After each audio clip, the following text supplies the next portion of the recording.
The societal implications of the word smash. Exploring the power of language through an experiment on a friend. Draw. December 17th, 2022. Abstract. For the last 10 days, I have been conducting an experiment on a friend of mine, who I will refer to as Goodis, by sending him the word smash. In this essay, I will discuss the societal implications of this experiment and the reasons for why I chose to conduct it. I will begin by discussing the effects of language on society, and how words can carry different meanings depending on the context in which they are used. I will then move on to discuss how the experiment has impacted Goodis's behavior, and how it may have impacted our relationship as well. Finally, I will end with a discussion on the implications of this experiment, and the lessons that can be learned from it. By doing so, I hope to shed some light on the power of language and how it can be used to shape our relationships and our society as a whole, and try to encourage us to think more critically about the words we choose to use. 1. Introduction. Language is an incredibly powerful tool. It is used to communicate ideas, to express emotions, and to shape our relationships.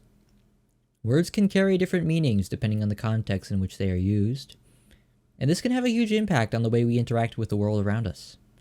When we say something, we are not only conveying a particular message, but also sending out a signal that shapes the way in which others perceive us. The words we choose to use can have a profound effect on our behavior, as well as on the behavior of those around us. This is why it is so important to think carefully about the words we choose to use, and to be aware of the potential implications of our words. Time and time again, we see instances of how language can be used to manipulate and control, as well as to create and foster relationships. For example, in the workplace, certain words and phrases are often used to create a sense of authority or to manipulate employees into carrying out certain tasks. Similarly, in our relationships with friends and family, the words we choose to use can have a huge impact on how close we are to one another. The results of this experiment demonstrate the power of language and the importance of choosing our words wisely. 2. Societal impacts. The power of language is undeniable. It can be used to construct relationships, express emotions, and share ideas. The meaning of words can vary depending on the context in which they are used, and this can have a massive effect on how we interact with the world. Our words have the potential to shape our own behavior, as well as the behavior of those around us. That's why it's so important to consider the implications of our words. Language is often employed to gain control over others, or to develop a sense of authority. For instance, at work, certain words and phrases may be used to coerce employees into completing tasks. Similarly, in our relationship, it's just the same fucking...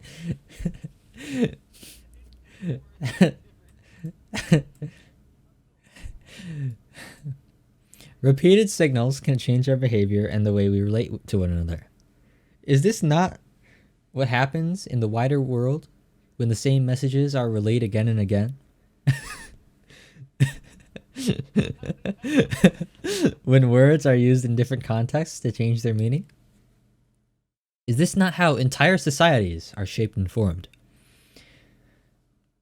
It is those in authority that are able to manipulate language to form the environment they wish to create. 3. Sending it out. Using the Discord chat app, I sent Goodis the word smash for 10 consecutive days. Each day, at approximately the same time, I sent him the word and observed how he reacted. Typing it on my computer, I sent Goodis the word smash, sometimes along with a GIF or an emoji, and then sat back to observe how he would react. At one point, the individual letters of the word smash were spread out across multiple messages in order to see if he could piece them together to form the word. The words were broken up into low-level binary and split across ocean as they sped their way to Sweden. Via the magic of quantum entanglement, The binary code was reassembled to form the word smash on his computer, and with it, the word's multiple meanings. Gudis' computer was able to decipher the binary, forging its way through the oceans and reaching his computer in Stockholm. The computational power of his computer allowed it to form a connection between the binary code and the word smash, a connection that I had hoped would spark some kind of reaction in him. As his eye organs scanned the word, peering over each letter, I waited to see what kind of reaction he would have. The pixels, arranged in a sequence, blinked onto the interwebs. Thousands of miles away, the servers at Discord proxied and archived the transmission. Smash, it seemed, was engraved in the digital ether and sent out into the world, and with it, the implications of the word, both social and cultural. 4. Contact. 4.1. The initial confusion. Day 1 was here, and the experimenters nervously approved the commencement of the operation. They huddled around the computer, awaiting the input of the word smash. The room was filled with anticipation as the boss walked into the room. Looking around hastily, he gave the go-ahead for the operation to commence. One brave soul, the experimenter, slowly grabbed the keyboard and began to type. S, M, A, S, H, typing out the word letter by letter. It was the first time that the word had been used in this context, and the experimenter prayed that Gudis would understand its meaning. As his hand fell upon the enter key, the word was sent out into the world. The experimenters looked around nervously as the word was sent to its destination. There's an image.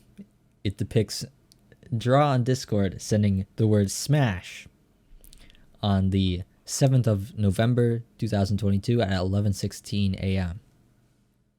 Within the minute, Gudis replies, "Smash what? You can't just say the word smash."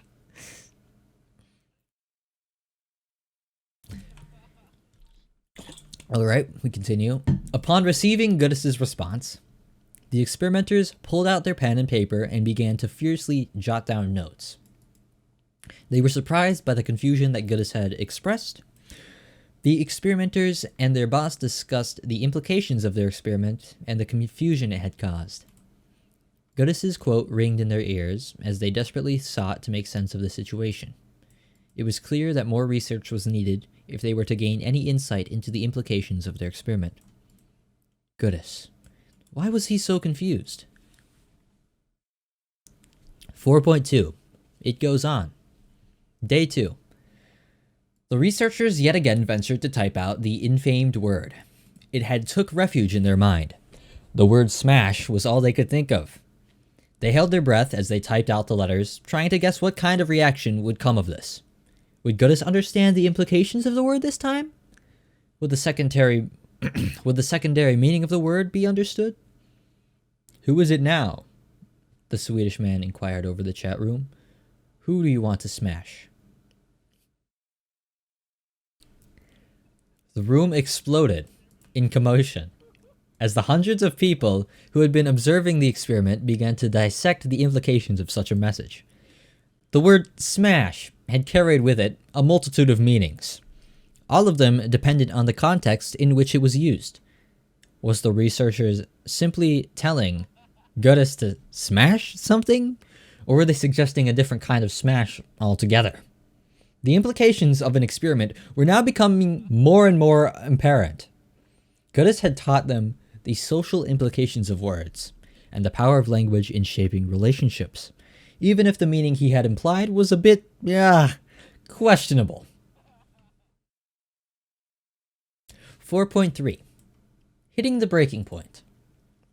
On one particular day of the experiment, they decided to send the word smash about 17 times. They nervously held their hands over the keyboard, copying and pasting the word as quickly as they could. As they sent the word again and again, they couldn't help but feel a little bit guilty. This was, after all, an experiment, and they knew that Gudis wasn't particularly thrilled about the whole thing, but they were determined to see how he would react. For science, the smashing must go on. They continued pounding away at the keyboard, sending smash over and over again, until one man shouted, "Enough!" Goodis's typing indicator lit up. In a breath of exasperation, I know, relax. He typed, "Please." Smash, smash, smash, smash, smash, smash, smash, smash, smash, smash, smash, smash, smash, smash, smash, smash, smash. Please. The experimenters shared a nervous look with each other. They knew the dangers of pushing their experiment too far. There had been much discussion of the potential consequences of the experiment and the consequent impact it would have on Goodis. But they decided that the science must come first. Goodis. He would just have to understand. He would need to. 4.4. In hasty excitement.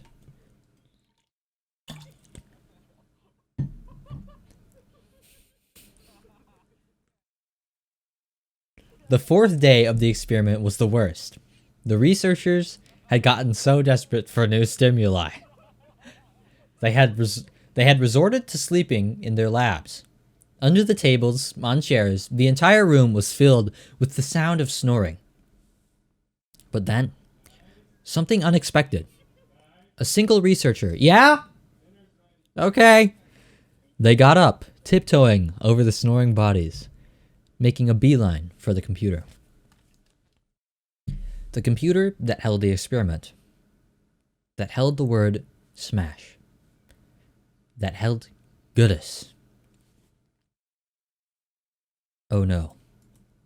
With a tentative click of the mouse, the researchers sent out the command.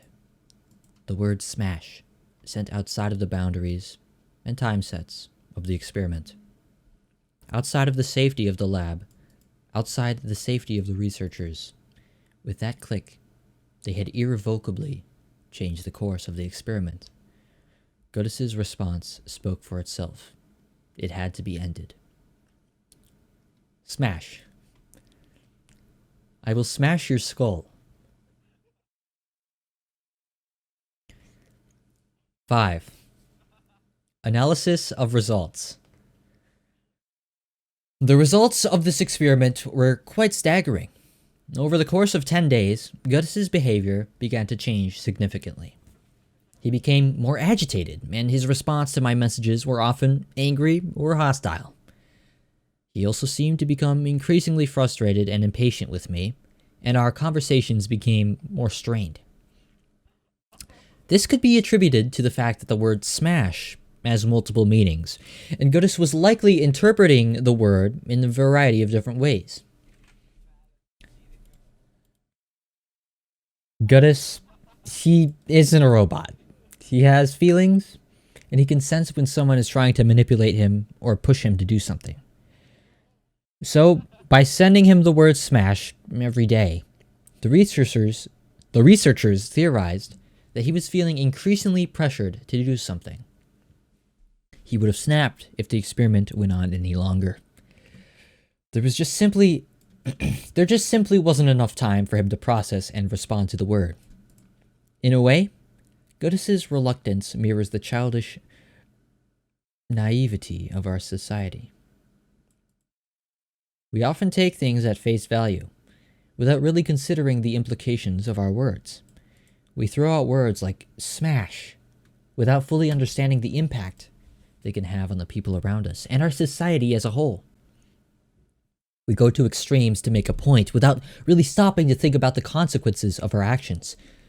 And if we finally realize the implications, we're too late. We've already pushed things too far, and it's too late to go back. We're, in a way, like Icarus. We fly too close to the sun, and we get burned. Goodis's reluctance as a cautionary tale. A reminder to all of us that we should think critically before we speak and consider the implications of our words. 6. Conclusion. Overall, this experiment has demonstrated the power of language and the importance of choosing our words wisely. The words we use can have a profound effect on our behavior and on the behavior of those around us. The results of this experiment have shown that a single word, with multiple potential meanings, can have a huge impact on someone's behavior and on the way we interact with each other. This experiment has also demonstrated the importance of considering the implications of our words before we use them.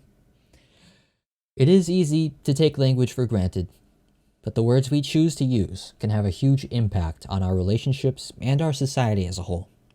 We should all be more conscious of the words we use and how they might be interpreted by others. By understanding the power of language, we can use it to create meaningful relationships, to foster understanding, and to make the world a better place. I'm so sorry, Goodis. Please, let me make it up to you.